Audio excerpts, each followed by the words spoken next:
nosso boa noite a todos. Sejam bem-vindos ao canal SEMP. É sempre uma alegria estarmos juntos na reflexão dos ensinamentos de Jesus sob a luz da doutrina espírita.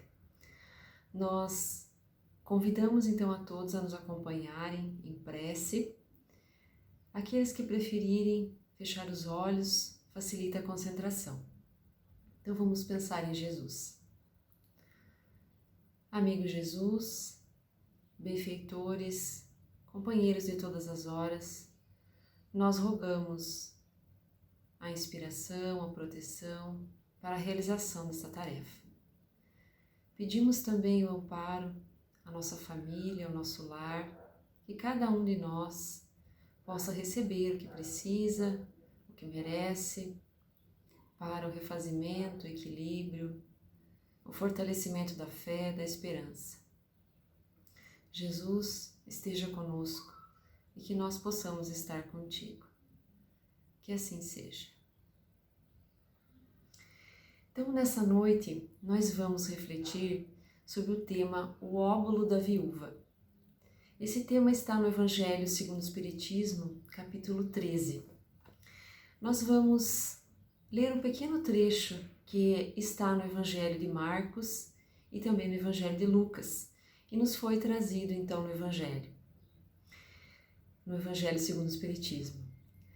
Esse trecho nos diz o seguinte: estando Jesus sentado de fronte do gasofilácio, a observar de que modo o povo lançava ali o dinheiro, viu que muitas pessoas ricas o deitavam em abundância.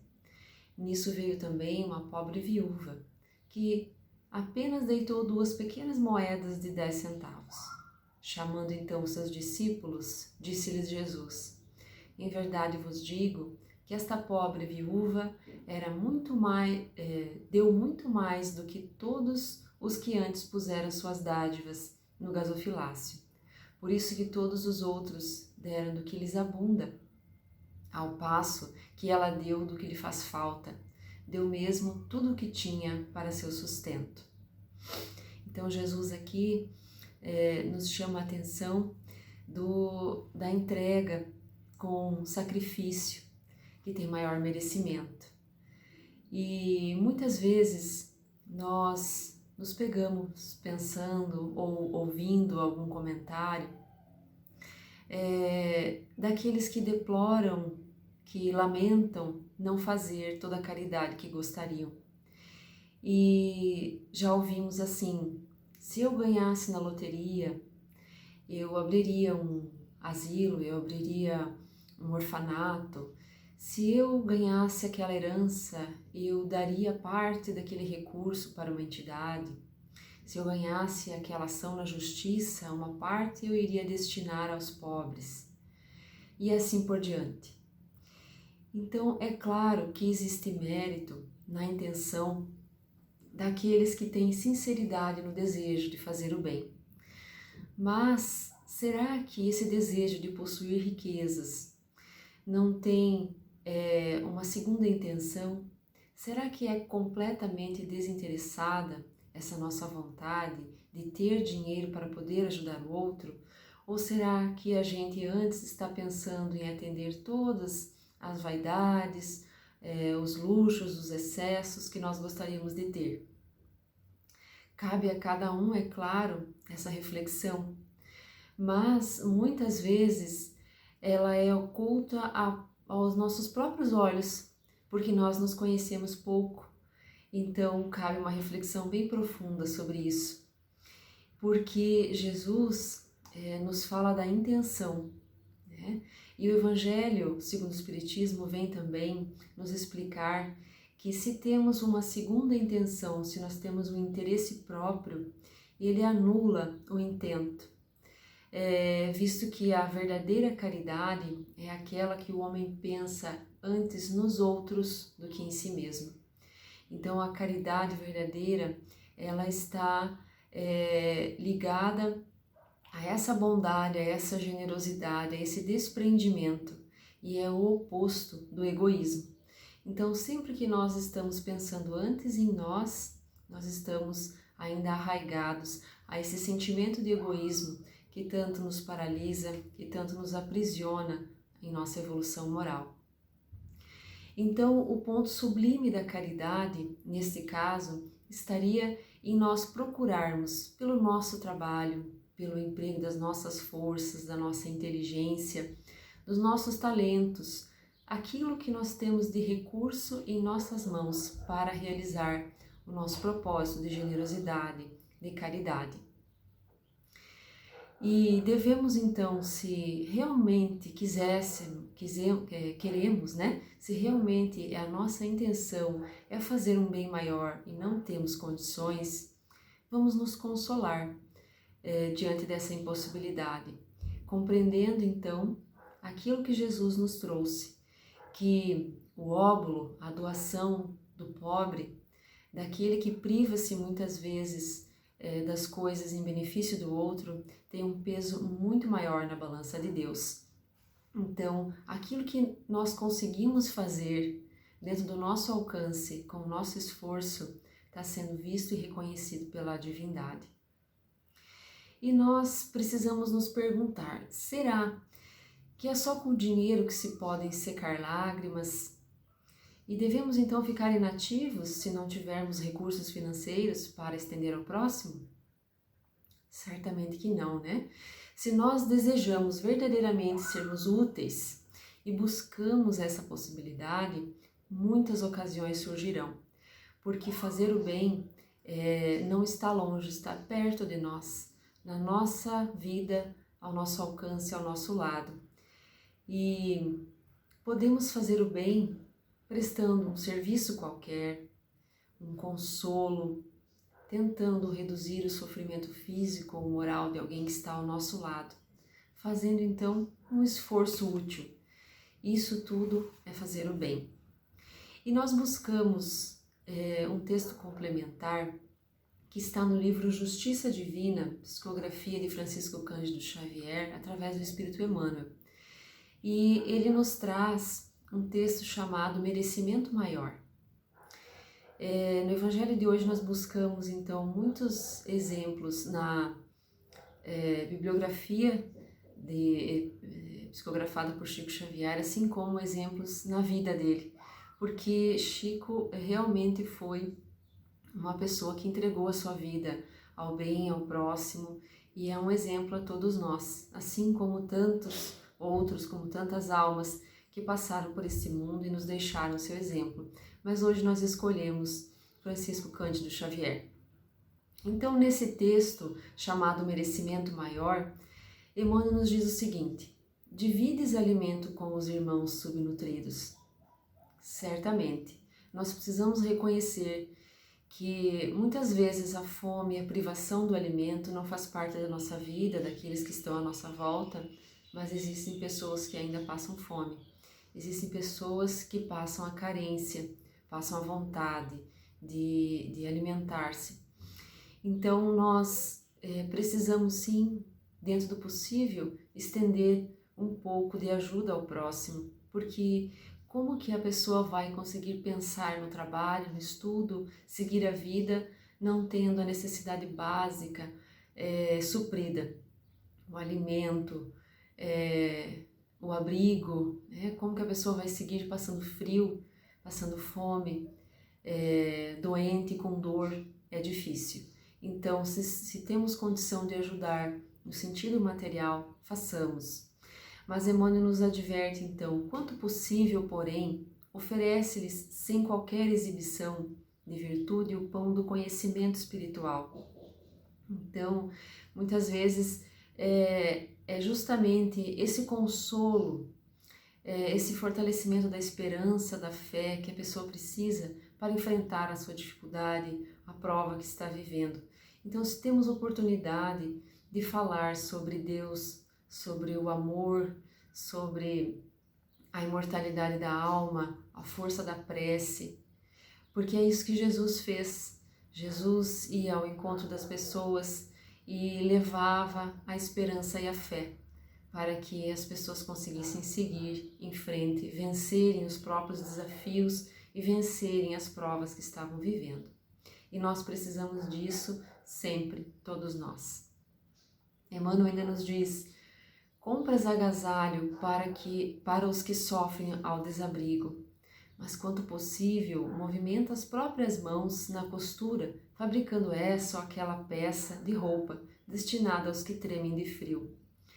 Então, eu posso sim dar aquela roupa que não serve mais. Eu tenho, realmente isso é um dever nosso, não deixar as coisas acumularem nos guarda-roupas, sabendo que existem pessoas ao nosso lado que passam frio. Então, se eu posso dar um agasalho, dar um cobertor, dar algo para alguém se aquecer, ótimo, mas se eu não consigo, ou se eu tenho a possibilidade de fazer algo com as minhas mãos, com amor, com dedicação, um sapatinho de lã para uma gestante que tem poucas condições, ou qualquer coisa que eu consiga fazer com as minhas mãos, certamente também vai levar junto da doação o amor, a dedicação nossa. E nós buscamos uma história muito interessante relatada por Divaldo em uma de suas palestras. Essa história, Divaldo relata que ouviu de Francisco Cândido Xavier, e esse, por sua vez, diz ter ouvido de Bezerra de Menezes.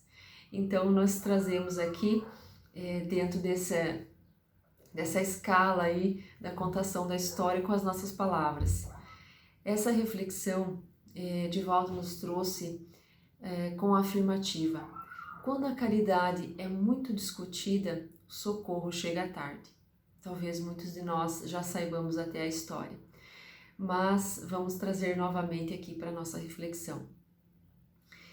Então, conta-nos, Divaldo, que duas damas foram ao Teatro de Bolshoi, em Moscou, no final do século XX, assistir uma peça de teatro.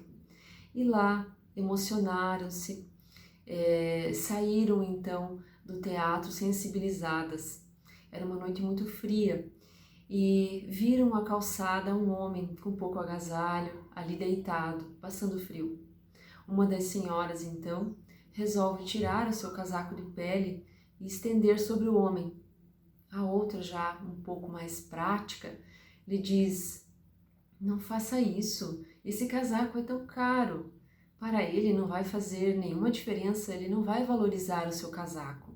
Então vamos fazer o seguinte: vamos para casa, nós separamos lá roupas quentes, cobertores, e nós pedimos então para o nosso lacaio, né, o nosso funcionário, trazer para o homem na sequência. Muito bem, a outra senhora concordou, achou que poderia ser dessa forma e foram para casa. Porém, ao chegarem em casa, começaram a conversar, distraíram-se, foram tomar um chá quente para se aquecer do frio e esqueceram do homem e foram dormir. No dia seguinte, a senhora, então, que havia tido a iniciativa de tirar o casaco, lembrou-se do homem e prontamente separou roupas, agasalhos e mandou para ele. Mas, chegando lá, ficaram sabendo que o homem havia morrido de frio naquela madrugada. Então essa reflexão nos faz pensar realmente que nós precisamos agir e não discutir tanto, refletir tanto se devemos ou não fazer, se podemos ou não, se é interessante ou não é interessante. Quanto mais nós discutimos, mais tempo nós perdemos. E a oportunidade de fazer o bem está ao nosso lado e de salvar uma vida, às vezes do frio com um agasalho, ou salvar uma vida com uma palavra de encorajamento para que a pessoa não venha a suicidar-se logo mais, e assim por diante. Nós temos oportunidades a todo momento de realizar o bem ao próximo. Emmanuel então segue nos dizendo: envias remédio ao enfermo, mas quanto possível, estende alguma palavra de encorajamento e esperança. É isso que nós falamos até agora, não é? Mas muitas vezes nós fazemos o contrário. Nós chegamos para alguém que vem e fala: nossa, estou com uma dor de cabeça hoje. E a gente chega e diz: ah, olha só, a minha parente, uma amiga, teve essa situação de dor de cabeça e depois descobriu que tinha um câncer. Ou então nós podemos dizer: olha, toma cuidado porque essa doença é grave, pode te levar à morte. E será que é isso que a pessoa precisa ouvir? Mesmo sabendo que é algo grave, nós precisamos fortalecer na pessoa a coragem, a esperança. E precisamos então acalmar ela, porque como seguir a vida sem a esperança? Nós temos então o compromisso de nos agarrarmos à possibilidade de cura, à possibilidade de libertação, e é isso que a pessoa que está na condição de sofrimento também precisa: se apoiar na fé, se apoiar na esperança. Então, quanto possível, levantemos o ânimo dessa pessoa. Isso é caridade também. Entregas, segue Emmanuel dizendo, a benefício dos necessitados, os sobejos do reduto doméstico, as sobras, né? Mas, entretanto, quanto possível, aproveita as sobras de tempo, a fim de levar-lhes a frase de entendimento que as ajude a destrinchar os problemas da vida. Então, Emmanuel sempre nos lembra do lado material e do lado espiritual.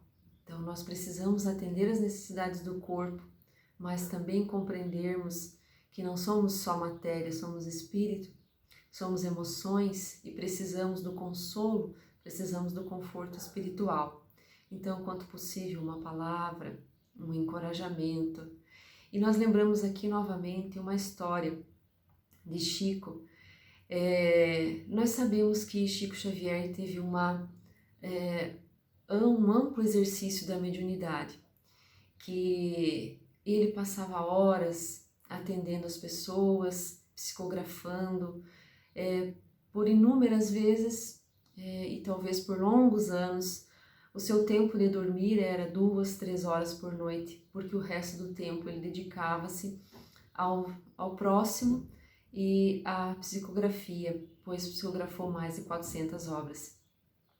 E Chico então começava ali no início da noite a atender aos necessitados e ele avançava à madrugada.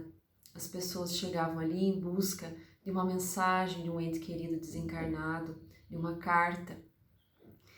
E sabemos que muitas mães iam, na condição de desespero, de angústia, buscar uma frase, uma palavra do filho que desencarnou.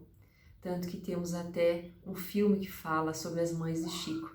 Aqueles que não assistiram podem assistir para ter uma ideia desse contexto que estamos falando.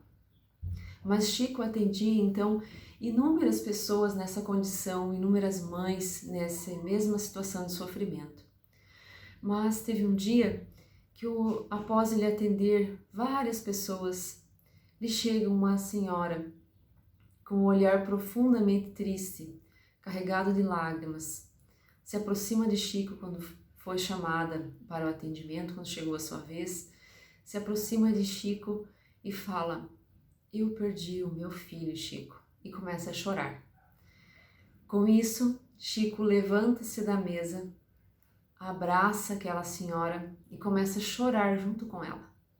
Aqueles que estavam ali à volta não entenderam muito bem, pois Chico já havia atendido tantas mulheres naquela mesma situação, mas aquela senhora, Chico abraça e chora longamente com ela.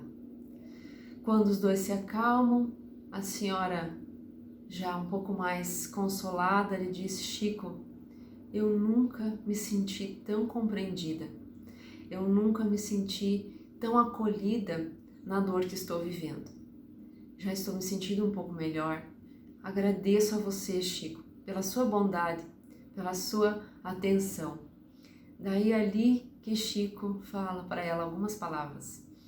Então vejamos que às vezes nós não precisamos falar, discursar, é estar presente, é ter a empatia de compreender e acolher a dor do outro. Foi isso que Chico fez. Ele conseguiu entender a profundidade daquela dor, daquela tristeza e abraçar, chorar com ela naquela condição até ela se sentir confortável, até ela se sentir melhor. Então a caridade está aí também, em estar ao lado da pessoa que está sofrendo e poder apenas estar presente para dar segurança e força à pessoa. Emmanuel também segue nos dizendo: ajudas ao companheiro nas horas de compreensão e harmonia, ideal. Quando possível, porém, ampara a alma dorida quando as provações junto dele não te gratifiquem o anseio do reconforto. Então, é muito bom estar com alguém que está feliz, que está bem, que está saudável, está no momento de harmonia, de compreensão. Mas não abandonemos a pessoa numa condição de sofrimento, na condição de prova.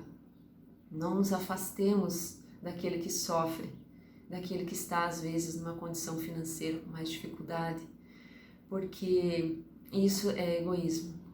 Então a caridade está também em realmente entregar a nossa cota de amizade, de irmandade, que somos todos irmãos, no momento que a pessoa está sofrendo também. E Emmanuel segue dizendo que devemos orar quando a situação está tranquila, nos dias de céu azul, mas também orar e estar ao lado da pessoa quando as lutas e as dores se fizerem mais acirradas. Então, novamente, na mesma postura, não nos afastemos daquele que sofre. Nós vamos demonstrar a nossa verdadeira amizade, sinceridade e prática do amor ao próximo quando nós estivermos também nos momentos de dor. Exerce a beneficência em atitude manifesta. Quanto possível, contudo, atende à renúncia silenciosa pela felicidade dos outros, partindo da própria casa. Então, nós podemos fazer grandes feitos, manifestar a nossa caridade em situações diversas, mas muitas vezes a renúncia silenciosa, abrir mão do nosso desejo, da nossa vontade, ou às vezes da nossa opinião, ceder, fazer a vontade do outro ou silenciar, é certamente uma prática também de caridade, especialmente na nossa casa, para mantermos então a harmonia, a convivência, a paz. Precisamos dar a nossa parte. Desculpas quem ofende, mas quanto possível, busca a iniciativa da reconciliação, pois desculpar, buscar reconciliar é também o cultivo da humildade, tão importante na nossa caminhada. E por fim, Emmanuel nos traz que todo bem, qualquer que ele seja, é bênção creditada a favor de quem o pratica. Então, muitas vezes nós estamos pensando, eu estou fazendo bem ao próximo, mas esquecemos que é uma via de mão dupla, que nós também recebemos o bem, mesmo não tendo a intenção, não guardando essa segunda intenção, digamos assim, a espiritualidade, o próprio Cristo nos afirma que o bem gera o bem. Então, nós vamos certamente ter esse crédito a nosso favor. Todo o bem que façamos, teremos o crédito do bem. E da mesma forma, o mal, nós sabemos que gera situações de resgate futuro. Então, sejamos sábios buscando então esse caminho do bem ao próximo. Da migalha à fortuna, ofertas por amor. Há toda uma escala de alegria e de luz. Contudo, todo o bem praticado com sacrifício tem merecimento maior. Então, para encerrarmos, nós buscamos mais um relato da vida de Chico Xavier. Quando nos fala que o sacrifício tem merecimento maior, nós nos recordamos de uma história muito peculiar do Chico. Talvez alguns também já tenham ouvido, mas Chico, quando muito moço, ele buscou um trabalho para ganhar um pouquinho mais e ajudar a sua família, que só crescia e eles precisavam realmente do trabalho para o pão de cada dia. Chico então buscou esse trabalho e nessa época ele já havia começado a se intensificar a prática da mediunidade e isso ganhou o conhecimento das pessoas. Muitos o criticavam, muitos tinham preconceito, falavam ao patrão do Chico: como que você vai manter esse rapaz aí trabalhando? Veja, ele se comunica com os espíritos. E o patrão dele não dava importância, nunca falou nada para o Chico, sempre pagou ele certinho. E aquele dinheiro foi tão importante na vida do Chico naquele momento para atender as necessidades básicas da família, levar o alimento para os irmãos e ajudar os pais. Ocorre que esse patrão começou a ir mal no seu negócio e com o passar do tempo ele não conseguiu mais manter o Chico no trabalho, teve que dar a conta para ele.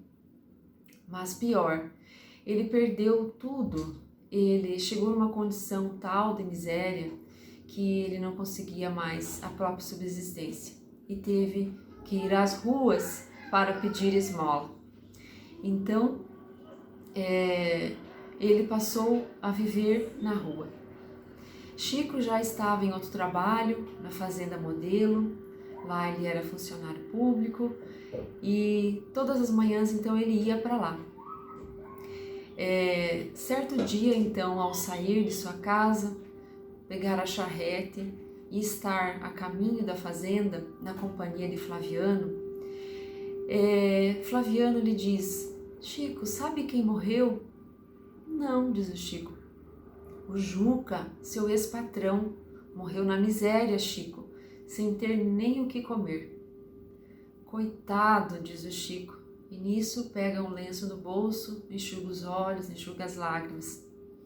A que hora será o enterro? Pergunta o Chico. Creio que vão enterrá-lo a qualquer hora, como indigente, no caixão da prefeitura, isto é, no rabecão. Chico, emocionado, reflete e diz: Flaviano, faça-me um favor, vá até a casa que ele desencarnou e peça para que eles esperem um pouco. Vou tentar conseguir um caixão para ele, mesmo que seja um caixão barato. Flaviano então despede-se e parte. Chico desce da charrete, manda um recado ao seu chefe explicando a situação, recorda do seu ex-patrão, uma figura humilde, de bom servidor, que tanto lhe fizera, e ali mesmo no caminho envia uma prece a Jesus, dizendo: Senhor, trata-se de meu ex-patrão, a quem tanto devo, que me socorreu nos momentos mais angustiosos, que me deu emprego com o qual socorri minha família, que tanto sofreu por minha causa. Que eu lhe pague em parte a gratidão que lhe devo. Ajuda-me, Senhor. Chico então tira o seu chapéu, que usava de costume, vira ele como uma sacola e segue de porta em porta pedir ajuda para comprar um caixão e enterrar o seu ex-patrão. Logo essa notícia se espalha por toda Pedro Leopoldo. Muitos espantam-se, outros emocionam-se com a atitude do Chico.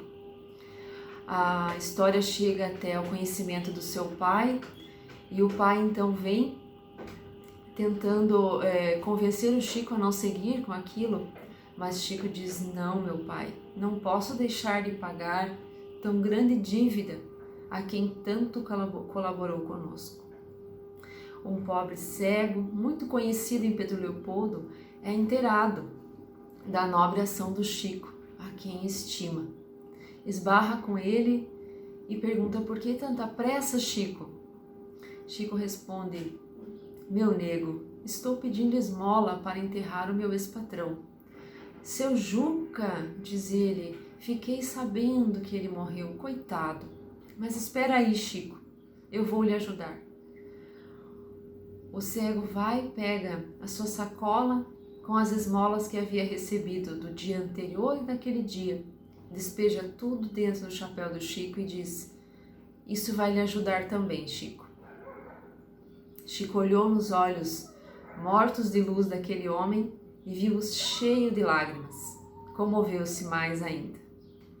Obrigada, meu amigo, que Jesus lhe pague o sacrifício. E com esse dinheiro conseguiu então comprar um caixão. Providenciou o enterro, acompanhou até o cemitério, lá orou novamente e já ao final da tarde regressa para sua casa. Tinha vivido um grande dia. Sentou-se à entrada da porta, lá dentro os irmãos, o pai, observavam-o comovidos. Em uma prece muda, Chico agradece a Jesus. Emmanuel lhe aparece e lhe sorri. O sorriso do seu bondoso guia espiritual lhe diz tudo. Chico o entende.